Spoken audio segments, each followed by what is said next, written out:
పెళ్ళైనా పండగైనా వేడుక ఏదైనా పట్టు చీరల ప్రత్యేక వేదిక వారాహి సిల్క్స్. విజయవాడలో సార్ విజయదశమి ఉత్సవాలు అంటే దసరా ఉత్సవాల సందర్భంగా విజయవాడ ఉత్సవాన్ని పెట్టేసి దీనికి అంతా కూడా ₹1,00,00,000 అది ఎలా చూసారు మీరు ఒక విజయవాడ వాసి గారు? అది అనవసరం సార్. ఎందుకంటే బాగా జనం వస్తారు, బాగానే ఉంది. అమ్మవారి టెంపుల్ కంటే అది ఫేమస్. 9 రోజులు వస్తారు, తర్వాత వెంటనే భవానీలు వస్తారు. దాదాపు ఒక 20 రోజుల పాటు చాలా బాగా జరుగుతుంది. అటువంటి టైంలో విజయవాడ ఉత్సవం అని చెప్పేసి పెట్టి దాదాపు ఎన్ని కోట్ల రూపాయలు దానికి ఖర్చు పెట్టారండి. అంత ఖర్చు పెట్టాల్సిన అవసరం అంత ఫండర్స్ అంట కదా, అంత ప్రభుత్వం నుంచి ఏం లేదు, అంతా కూడా సేకరించిన డబ్బులే కదా. లేదండి, గవర్నమెంట్ నుంచి వచ్చిన ఫండ్ కొంత ఉంటుంది, వీళ్ళు వసూలు చేసే ఫండ్ కొంత ఉంటుంది. కానీ చిన్ని గారు మాత్రం ఎవరి దగ్గర రూపాయి తీసుకున్నట్టు నేను మాత్రం ఇక్కడ చూడలేదు. ఎందుకంటే తీసుకోరు, ఆయన మనస్తత్వాలు అది కాదు. ఆయనకి వ్యాపారాలు ఉన్నాయి, వ్యాపారస్తులు కదా. మంచి వ్యక్తులేండి, మంచి వ్యక్తి. చిన్ని గారు మాత్రం అట్లాంటి ఆయన కాదు. ప్రతిమ వాళ్ళు మాత్రం డబ్బులు వసూలు చేశారండి. అట్లానే గవర్నమెంట్ నుంచి డబ్బులు ఇచ్చారు. అందుకనే సుజనా చౌదరి గారు స్టేట్మెంట్ కూడా ఇచ్చారు, ఏదైనా కావాలంటే మా ఆఫీస్కి వచ్చి అడగండి, గవర్నమెంట్ నుంచి చేస్తాం, అంతేగాని ఎవరికి రూపాయి ఇవ్వద్దని చెప్పి సుజనా చౌదరి గారు కూడా ప్రకటించారు. ఇవాళ జిల్లాలో నెంబర్ 1లో వచ్చిందంటే సుజనా చౌదరి గారు ఆయన సొంత ట్రస్ట్ పెట్టి బస్సులు 2-3 బస్సులు పెట్టి డాక్టర్లను పెట్టి ఇంటింటికి రోడ్డుకి బజార్కి ఏం జబ్బులు ఎవరికి ఉన్నాయా ఏమన్నాయా అని చెప్పేసి మెడిసిన్స్ ఇస్తూ, అలానే వార్డుకి ఒక అమ్మాయిని, ఒక లేడీని, ఎందుకంటే జెంట్స్ అంటే ఏదైనా తప్పు చేస్తారేమోనని ఒక లేడీని పెట్టి స్కూటర్లు కొనిపెట్టి వార్డు ఒక్కొక్కరు చొప్పున అప్పచెప్పి ఏ వార్డులో ఎవరికి ఏ సమస్య వచ్చినా సరే నాకు చెప్పండి అని చెప్పేసి అక్కడ మనుషులను కూడా జీతానికి పెట్టించి కొంతమంది ఎంప్లాయీస్ని విజయవంతంగా చేశారు. కాబట్టి ఆంధ్ర రాష్ట్రంలో నెంబర్ 1గా వచ్చిందని చెప్పి ప్రతి రాజకీయ నాయకుడు కూడా ఆ విధంగా తయారవ్వాలని నేను. మీకు ఎంతమంది పిల్లలండి? 2 అమ్మాయిలు. ఇద్దరేనా? మూడవని కనే అవకాశం కూడా లేదు. చంద్రబాబు గారేమో ముగ్గురిని కనండి, 4 అంటున్నాడు. ఏడాదికి 25,000 రూపాయలు ఇస్తానంటాడు అదనంగా. అమ్మవారి సాక్షిగా అండి, నేను ఇంత సంపాదిస్తాను అనుకున్నట్టయితే ఇంకొకళ్ళు 2 నన్ను కనేవాడిని. ఆ పరిస్థితిలో ఉంది వాళ్ళ భారతదేశం. ఇద్దరు కూడా వద్దు, ఒకళ్ళు చాలు అనే పరిస్థితికి వచ్చింది. అవునా? అట్లా ఉందండి. చంద్రబాబు గారు కనమంటున్నారు కదా, మరి వారు ఒకళ్ళనే కన్నారు.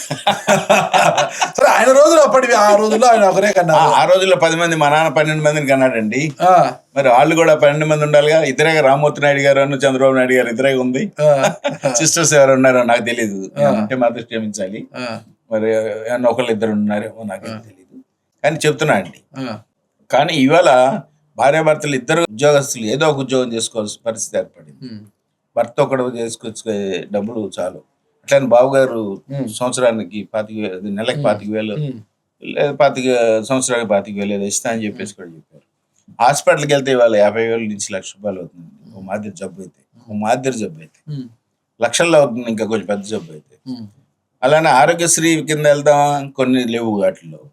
అలానే ఆరోగ్యశ్రీ కింద డాక్టర్లు చేస్తున్నారా, చేయట్లా.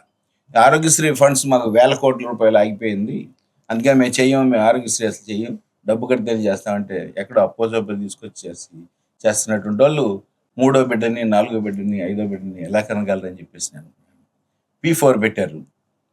ప్రతి ఉద్యోగస్తుడు కూడా ఒక పేద కుటుంబాన్ని దత్తత తీసుకోవాలన్నారు చంద్రబాబు నాయుడు. ప్రతి ఇండస్ట్రియలిస్ట్ కాదండి, ప్రతి ఉద్యోగస్తుడని కూడా అన్నారు. ఇండస్ట్రియలిస్ట్లే కాదు, ఇండస్ట్రియలిస్టులు అంటే తీసుకోగలరు, ఇంకా బ్యాంకులు దోసేస్తారు కాబట్టి కొంతమంది చేసుకోగలరు. కానీ ఆ బాబు గారు అంది ప్రతి ఉద్యోగస్తుడు కూడా ఒక కుటుంబాన్ని తీసుకుంటే బాగుంటుందని అన్నారు. మంచి ఆలోచన అది. కానీ ఒక ఉద్యోగస్తుడు ఆయన భార్య పిల్లలతోటి, అంటే ఒక పిల్లడు నుండి 2 పిల్లల నుండి వాళ్ళని చదివించుకోవటం, వాళ్ళని పెంచుకోవటం అదే సరిపోద్ది. భార్యాభర్తలు మంత్లీ వాళ్ళు ఎట్లాగా బ్రతకాలి అనేది ఉద్దేశంలో వాళ్ళు ఉంటారు. కానీ ఇంకో కుటుంబాన్ని తీసుకొచ్చి దత్తత తీసుకొని వాళ్ళని బేవర్సగా ఉంచి వాళ్ళు చూసే పరిస్థితుల్లో ఎవరు ఉంటారా? వాళ్ళకి మనం ఏం చేయాలి? గవర్నమెంట్ ఎప్పుడు కూడా వాళ్ళకి ఎంప్లాయ్మెంట్ రావాలి, వాళ్ళకి ఏదో భవిష్యత్తు చూపించాలి గవర్నమెంట్. అంతేగాని P4 ఫెయిల్ అవుతుందని చెప్పేసి రాధాకృష్ణ గారు మెయిన్ ఎడిషన్లో రాశారు అందులో. నాకు ఇప్పుడు మీరు బ్యాంకులు దోచేస్తారు ఇండస్ట్రియలిస్ట్ అది చెప్పారు కాబట్టి అడుగుతున్నాను. ఈ బ్యాంకులు కూడా న్యాయబద్ధంగా డబ్బులు వాళ్ళు లోన్ ఇస్తే న్యాయబద్ధంగా వ్యాపారం చేసుకుని నెల మేము ఈఎంఐలు కడతాము, చాలా గౌరవంగా బతుకుతాం మార్కెట్ ఉంటే, వాళ్ళకి లోన్లు ఇవ్వాలంటే ప్రతి విషయానికి క్షుణ్ణంగా వాళ్ళని 1,00,000 సార్లు తిప్పుతాయి బ్యాంకుల చుట్టూ. పెద్ద గౌరవం కూడా ఇవ్వరు వాళ్ళకు.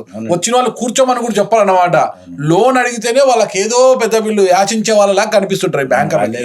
సొంత డబ్బు తీసుకొని అదే వేల కోట్లు తీసుకొని ఎగదొబ్బేసి విదేశాలకు వెళ్ళిపోయే వాళ్ళకు పిలిచి మరి ఈసారి ఈ ప్రభుత్వాలు కూడా వాళ్ళకి మాఫీలు చేస్తుంటాయి అనమాట. ఈ రుణాలన్నీ మాఫీ చేసేస్తుంటాయి వాళ్ళని సచ్చినట్టు. మళ్ళీ అలాంటి వాళ్ళు వస్తే ఎన్పీలు కానీ ఇంకోటి కానీ అలాంటి వాళ్ళు కూర్చోబెట్టి కూల్ డ్రింక్ ఇచ్చి, కాఫీయా సార్, టీ సార్, కూలింగ్ తాగుతారా సార్, జ్యూస్ తాగుతారా సార్, ఫ్రెష్ జ్యూసా, మామూలు జ్యూసా సార్ అడిగి మరి వాళ్ళకి కూర్చోబెట్టి సకల మర్యాదలు చేసి ఓకేనా కొంచెం లోన్లు ఇచ్చి పంపిస్తా అంటారు అనమాట.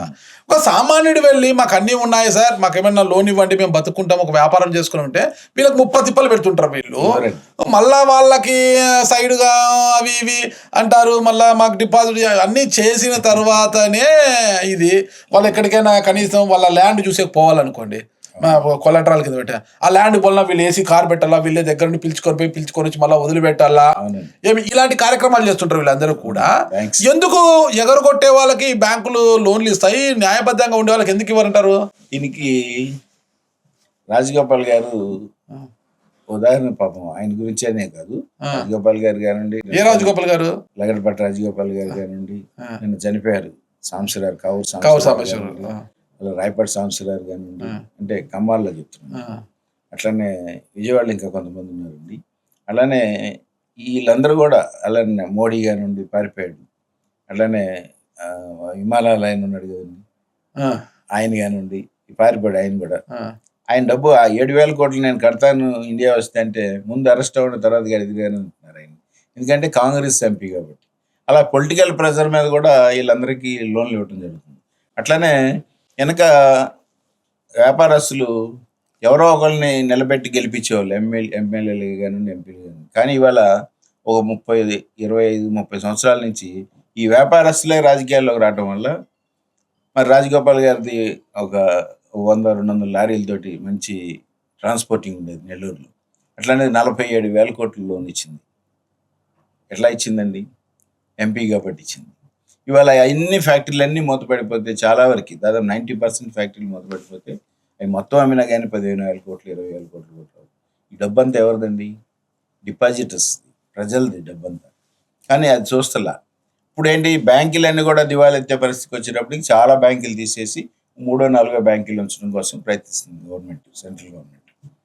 అలా మనం 50 మందికి పేదవాళ్ళకి ఆటోలు ఇవ్వండి అనో, రిక్షాలు ఇవ్వండి అంటే ఇవ్వరండి. ఆ విధంగా పైనుంచి చెప్పించుకొని బాంబే లెవెల్లో, ఢిల్లీ లెవెల్లో చెప్పించుకున్న వాళ్ళకి 1,000 కోట్లు. మన సైడ్ చాలా తక్కువ అండి. నార్త్ సైడు అసలు అందరూ 1,000 కోట్లు అండి. ఆ విధంగా గవర్నమెంట్ సపోర్ట్ తోటే ఈ రాష్ట్రం కానీ దేశం కానివ్వండి బ్యాంకులన్నీ కూడా దోపిడీ జరుగుతుంది. ఇవాళ బ్యాంకుల్లో పరిస్థితి, డబ్బు చాలా టైట్లో ఉందండి ఇవాళ కూడా. అందుకని ఏం చేస్తున్నారు, ఇప్పుడు గవర్నమెంట్ కొత్త ప్లాన్ ఒకటి వేసిందండి. ఎల్ఐసిలో ఒక దాంట్లోనే డబ్బులు ఉన్నాయి, కొన్ని లక్షల కోట్లు. ఇప్పుడు ఎల్ఐసి నుంచి లోన్లు ఇద్దాం వీళ్ళందరికీ అని చెప్పేసి ఎల్ఐసిని కూడా దోసేసే పరిస్థితి వచ్చిందండి భారతదేశం. అది మరి మనం చూసాం, 14 మంది ప్రధానమంత్రులు 54,000 కోట్లు, 54 లక్షల కోట్లు అప్పు చేస్తే ఒక మోడీ గారే 2 లక్షల కోట్లు అప్పు చేశారు. ఎందుకంటే 10 ఏళ్లలోనే. చాలా దుర్మార్గం అండి బ్యాంకర్లది.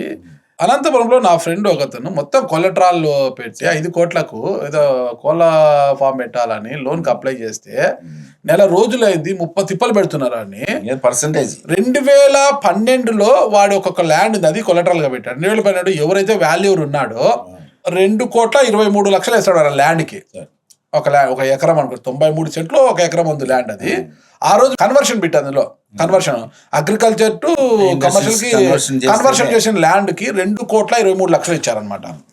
ఎంత దుర్మార్గం అంటే, మళ్ళా ఇప్పుడు 2026లో ఆ గతంలో పెట్టి లోన్ తీసుకుని మళ్ళీ బయటకు వచ్చి మళ్ళీ దానికే వాల్యుయేషన్కి పోతే అదే వాల్యూరే, సేమ్ వాల్యూ 2,23,00,000, ఒక్క రూపాయి కూడా పెంచలేదు. అంటే రియల్ ఎస్టేట్ లేదు కదండి. రియల్ ఎస్టేట్ కి సంబంధం ఏముంది? నీకు భూమి వాల్యూ 4 ఏళ్ల క్రితంకి ఇప్పటికి ఒకటేలా ఉంటుందా? ఖచ్చితంగా పెరుగుతుంది. ఒకవేళ 4 ఏళ్ల నుంచి వాల్యూ పెరగకపోయినా 4 ఏళ్ల తర్వాత పెరిగినా కూడా ఈ 4 ఏళ్లకు పెరగాల్సిన మొత్తంతో కలిపి పెరుగుతుంది. అందుకే గవర్నమెంట్ కూడా పెంచుతుంది, మళ్ళీ పెరుగుతుంది. ఇప్పుడు అంత దుర్మార్గంగా వాల్యూరు ఆ రోజు ఇచ్చిన ఇదే ఈ రోజు ఇస్తే ఆ బ్యాంకర్ ప్రశ్నించాడు. ఆ బ్యాంకర్ ఏంది ఇది ఇట్లా గతంలో మీరు అలా ఇచ్చారు ఇప్పుడు ఏం ప్రశ్నించాడు అంటే, ఆ బ్యాంకర్కి ఏంది వీడికి లోన్ ఇవ్వకూడదు, ఈయన 30 తిప్పలు పెట్టాలి, వాడు ఆఖరికి వచ్చి మా కాళ్ళు పట్టుకుని మాకు ఏదో ఒకటి చేసుకుంటే తప్పితే మేము ఇవ్వమనే పరిస్థితుల్లో వాడిని చాలా 30 తిప్పలు పెడుతున్నారు, చాలా ఇబ్బందులకు గురి చేస్తున్నారట. వాడు న్యాయబద్ధంగా ఇంతవరకు డిఫాల్టర్ కాదు, ఇంకోటి కాదు, ఏం కాదు, ఎందుకు అట్లా చేస్తున్నారు వీళ్ళు? అసలు వీళ్ళు పర్సంటేజ్ తీసుకోవడం మొదలు పెట్టారు. వీళ్ళు పొలిటీషియన్స్ ఎంటర్ అయినా కానీ మీ పర్సంటేజ్ మీరు తీసుకొని లోన్ ఇవ్వండి అని చెప్పి చెప్పడం, వాళ్ళు పైన వాళ్ళు పర్సంటేజ్ తీసుకోవడం మొదలు పెడుతున్నారు. అట్లనే మన వాళ్ళు బస్సు వీళ్ళు ఎవరో కానీ వాళ్ళకి తెలిసి ఉండదు, ఆ వాల్యుయేషన్ వేసే అతనికి పర్సంటేజ్ ఉంటుంది. ఓకే, గవర్నమెంట్ 16,000 దొబ్బాడంట ఆ వాల్యుయేషన్ కి.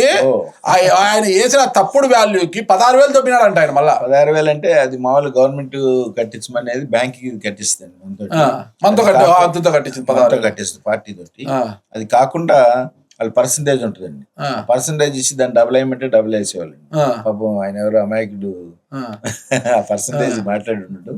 అట్లానే ఈ మధ్య బ్యాంక్ వాళ్ళు కూడా నువ్వు మామూలుగానే వేసుకొని తీసుకురావయ్యా, వాళ్ళు నా దగ్గరికి వస్తే నేనేదో సెట్ చేస్తాను, నీ డబ్బులు నీకు ఇస్తాను నేను అని చెప్పేసి బ్యాంక్ మేనేజర్ లెవెల్లో, ఏజిఎం లెవెల్లో, జిఎం లెవెల్లో కూడా వీళ్ళందరూ కూడా షేర్లు వెళ్తాయి. వీళ్ళందరూ కూడా ఇలా తయారయ్యారు కాబట్టి బ్యాంకుల పరిస్థితి, పేదవాడికి లోన్ వచ్చే పరిస్థితి లేకుండా పోతుంది. పేదవాడే కాదు, ఇప్పుడు మీరు చెప్పిన ప్రకారం అయితే అతను కొంచెం ఉన్నతనే తింటాడు, ఫారాలు మరి అన్ని కోట్ల రూపాయలు టర్న్ ఓవర్. ఇలా నా పరిస్థితి కూడా అంతే జరిగింది కదండి. నా భూములు కూడా ఆక్షన్ వేశారు. అవును, మీకు వేసారా? కరోనా తర్వాత ఫ్యాక్టరీలన్నీ మూతపడ్డాయి కదా, జిఎస్టీ వచ్చిన తర్వాత పూర్తిగా పతనం అయిపోయింది. ఇప్పుడు ఒక ఫ్యాక్టరీ రన్ అవుతుంది, ఆ ఫ్యాక్టరీలో నేను ప్రిన్సిపల్ అమౌంట్ కడతాను, ఎందుకంటే ఎంపీ అయ్యే వరకే ఇంట్రెస్ట్ సహా కట్టించుకోండి, ఎంపీ అయిన తర్వాత వడ్డీ కలపొద్దు అనేది చట్టం అండి. కానీ ఈ దుర్మార్గం కాదు, ఇవాళ వరకు కూడా మొత్తం ఇంట్రెస్ట్ కూడా కట్టాలని చెప్పేసి అంటే మీ చేత చేసుకోండి అని చెప్పేసి నేను అంటే వెంటనే పేపర్లు వేసి పలాం ప్రాపర్టీస్ అమ్ముతాము, కోగంటి సత్యనారాయణ, కోగంటి మాధవి, అది అలా మా ఫ్యామిలీ ఎవరెవరు పెట్టాము, మా పిల్లలు అందరి పేర్ల మీద కూడా వేసారు. వేసి ఇవాళ మాకెవరికి లోన్లు ఎవరెవరు మా అన్ని ఎంపీ అయిపోయిన అకౌంట్లు కదండి, అలా వేస్తే ఆఖరికి నేను వెళ్ళా జిఎం యూపీ అతను, నేను వెళ్ళి అడిగాను ఏంటంటే యాక్ట్ ప్రకారంగానే ఎంపీ అయిన తర్వాత మీరు ఇంట్రెస్ట్ తీసుకోవడానికి వీల్లేదు కాబట్టి నేను కట్టాల్సినంత మట్టుకే కడతాను, 21 కోటి ఎంత ఉందండి అంత మట్టుకే నేను కడతాను అని చెప్పేసి అంటే కుదరదు అన్నాడు. కుదరకపోతే నా ఆస్తి ఎవడు కొనేవాడు రాడని చెప్పి నేను చెప్పాను. అట్లా 4 సార్లు వేసారు, 3-4 సార్లు వేసారు పేపర్, ఎవరు రాలా అని చెప్పి అంటే హమ్ పర్చేజ్ కరేగా అన్నాడు. తుమ్ క్యా పర్చేజ్ కరేగా తుమారా హమ్ దేఖేగా కరికే అని చెప్పి నువ్వేం చేస్తావురా, నువ్వేం పర్చేజ్ చేస్తావు నా ఆస్తులు అని చెప్పి ఢిల్లీ వెళ్ళి కూర్చొని ఒక 20 లక్షలు ఖర్చు పెట్టి 3వ రోజు లేపారేసాను. ట్రాన్స్ఫర్ చేయించారా? ట్రాన్స్ఫర్ చేయించి న్యాయం చేసే అతను ఒక అతను ఉన్నాడంటే ఎక్కడో యూపీలోనే, అతను కూడా యూపీ ఒక అతను ఉన్నాడంటే అతను తీసుకొచ్చి వేసుకొని ఆ చట్ట ప్రకారంగా మాతో డబ్బు కట్టించుకున్నారు. అయినా కానీ మా ముందు ఇవాళ నా అల్లుడికి కానివ్వండి, నా బిడ్డలకు కానివ్వండి, నాకు కానివ్వండి లోన్ రాదు కదండి, మేమంతా ఎంపీ అకౌంట్ల కింద లెక్క. అట్లా ఆ విధంగా తయారైన బ్యాంక్స్ కేవలం దోసేసేవాడికి ఇస్తున్నారు తప్ప దోపిడీదారుడికే కూల్ డ్రింక్ ఇచ్చి జ్యూస్ ఇచ్చి అవసరమైతే బిర్యానీ కూడా పెట్టించి వాళ్ళు నిద్రపోతామంటే పరుపులు కూడా వేసే పరిస్థితి ఉంది. వేస్తున్నారండి, అన్ని అమ్మాయిలను కూడా దాచి లోన్లు తీసుకున్నటువంటి దొంగనాయాళ్ళు ఈ భారతదేశంలో చాలా మంది ఉన్నారండి. ఎవరికి? బ్యాంకర్స్ కి ఉన్నారండి. అంత దుర్మార్గులు కూడా చేస్తారా? ఉన్నారండి, నాకు తెలుసు కదా, నేను తిరుగుతున్నాను కాబట్టి. మీరేంటంటే జర్నలిస్ట్ గా మీరు మేము వెళ్ళాం, మాకు పెద్ద పని ఉండదు, మాకు అంత డబ్బులు అవసరం లేదు, అంత వెళ్ళాము. మేమేంటంటే నా పనే కాదు, ఇంకెవరికైనా పని ఉన్నా సరే ట్రాన్స్ఫర్ చేయించేయండి ముందు అక్కడ అని చెప్పేసి నాకు ఒక అతను ఉన్నాడు, అంత పెద్దలతో పరిచయం ఉన్నాడు, ఢిల్లీలో చాలా మంది ఉన్నారు నాకు, వాళ్ళతోటి ఏదో మేనేజ్ చేసి ట్రాన్స్ఫర్ చేయించేస్తుంటాను నేను. ఓకే. ఎందుకంటే నాతో పెట్టుకుంటే న్యాయంగా పోతే పర్వాలేదు, కానీ అన్యాయంగా నాతో పెట్టుకుంటే మాత్రం నేను వదలండి. ఓకే. న్యాయం కోసం పోరాడతా, అందుకనే కోర్టు పెడతా అంటున్నాను. ప్రజా కోర్టు, ప్రజా కోర్టు, ఇది సత్యం కోర్టు. అంతే, సత్యం కోసం సత్యం కోర్టు. అంతే సార్. అంతే కదా.